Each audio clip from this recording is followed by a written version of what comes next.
নন্দীগ্রামের মাটি থেকে তৃণমূল মুখপাত্র সুদীপ রাহা শুভেন্দু অধিকারীকে হারানোর ডাক দিলেন। তার মতে যে গামছা পরা সেই গদ্দার যেন কিছুতেই নন্দীগ্রামে ঠাঁই না পায়, তিনি যেন গুজরাটে গিয়ে উপস্থিত হন।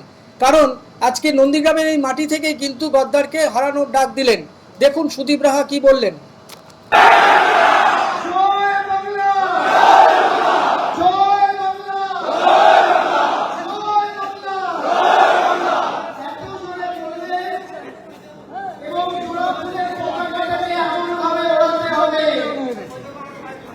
যাতে পূর্ব মেদিনীপুরের দিকে গাড়ি ঘোরানোর আগে গামছা পরা গদ্দারটা উত্তরপ্রদেশের দিকে ঘুরিয়ে গুজরাটের গান্ধীনগরে ঢুকে যায়, বাংলায় থাকতে না পারে। এই আওয়াজটা নন্দীগ্রামকেই প্রথম তুলতে হবে, প্রথমেই আওয়াজ আপনাদের তুলতে হবে। মমতা বন্দ্যোপাধ্যায় বন্যায়, খরায়, দুর্যোগের মানুষের পাশে দাঁড়ায়। উত্তরবঙ্গে রয়েছে, আমি আস্তে আস্তে একটা ভিডিও দেখছিলাম।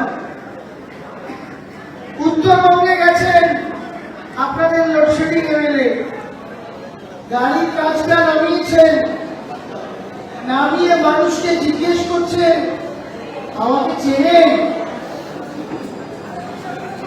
আমাকে চেনেন। শুভেন্দু অধিকারী গাড়ির কাজ নামিয়ে জিজ্ঞেস করছে আমাকে চেনেন।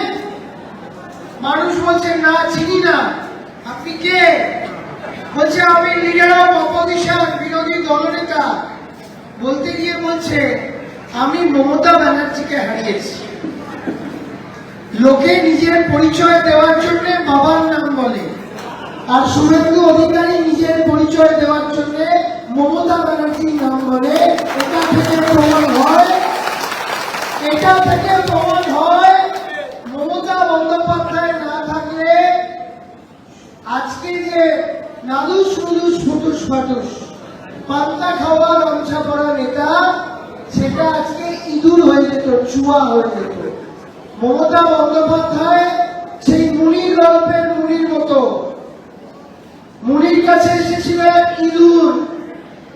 ইঁদুর বলেছিল আমাকে বেড়ালে তাড়া করছে, মুনি আমাকে বেড়াল করে দাও। বেড়াল বললো, মুনির কাছে এসে বললো মুনি আমাকে কুকুর করে দাও। মুনি কুকুর করে দিল। তারপরে একদিন বাঘে তাড়া করলো যখন, তখন সেই কুকুর এসে বলল কুকুর হয়েও তো হচ্ছে না, আমাকে বাঘ করে দাও। মুনি তাকে বাঘ করে দিলেন। প্রথমে কাউন্সিলর ছিল, দিদি কাউন্সিলরে হচ্ছে না, ভাইটাকে চেয়ারম্যান করো। দিদি বলল করে দিলাম। বাবাকে এমপি করে দিলাম, আমাকে মন্ত্রী করে দিলাম, আমাকে হলদিয়ার চেয়ারম্যান করে দিলাম, আমাকে Digha Shankarpur development authority chairman করে দিলাম। এই করতে করতে করতে করতে 35টা পদ পেয়ে ইঁদুরটা যখন বাঘ হলো, যে মুনি ইঁদুরকে বাঘ করেছিল, সেই মুনি মমতা বন্দ্যোপাধ্যায়ের দিকে ওই ইঁদুর হওয়া বাঘ শুভেন্দু অধিকারী প্রথম তেড়ে গেল। মুনি কি বলল? মুনি বলল পুনর্মূষিক ভব, আবার ইঁদুর হয়ে যাও। 2026-এর নির্বাচনে মমতা বন্দ্যোপাধ্যায়কে দিয়েই আবার এই গদ্দার ইঁদুরটাকে, যেটা বাঘ হয়েছিল ওটাকে ইঁদুর করতে হবে।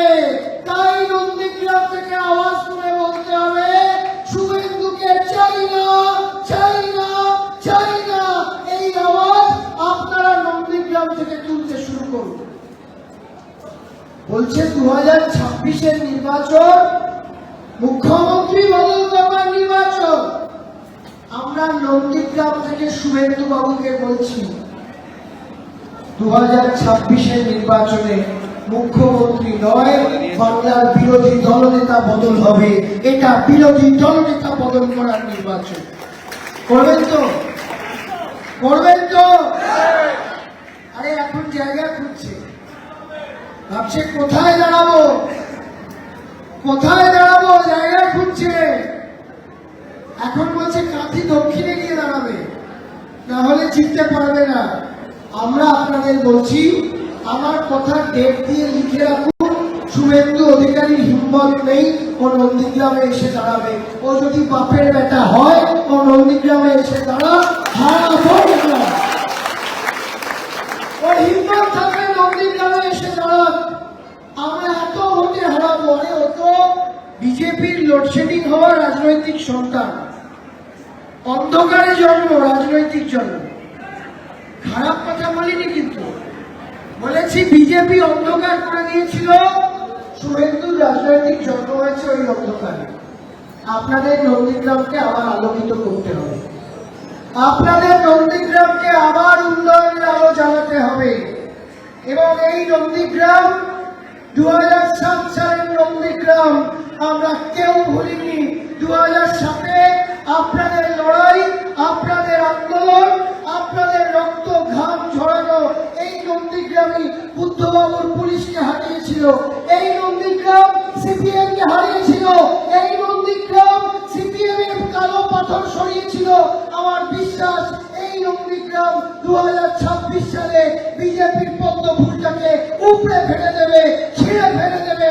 এই নন্দীগ্রামকে আপনাদের ঐক্যবদ্ধ করতে হবে। আমাদের ভিডিও ভালো লাগলে লাইক ও শেয়ার করুন, কমেন্ট সেকশনে গিয়ে জানান আপনাদের মতামত। আরও ভিডিও পেতে চ্যানেলকে সাবস্ক্রাইব করুন। প্রতি মুহূর্তে খবরের আপডেট পেতে প্রেস করুন বেল আইকন।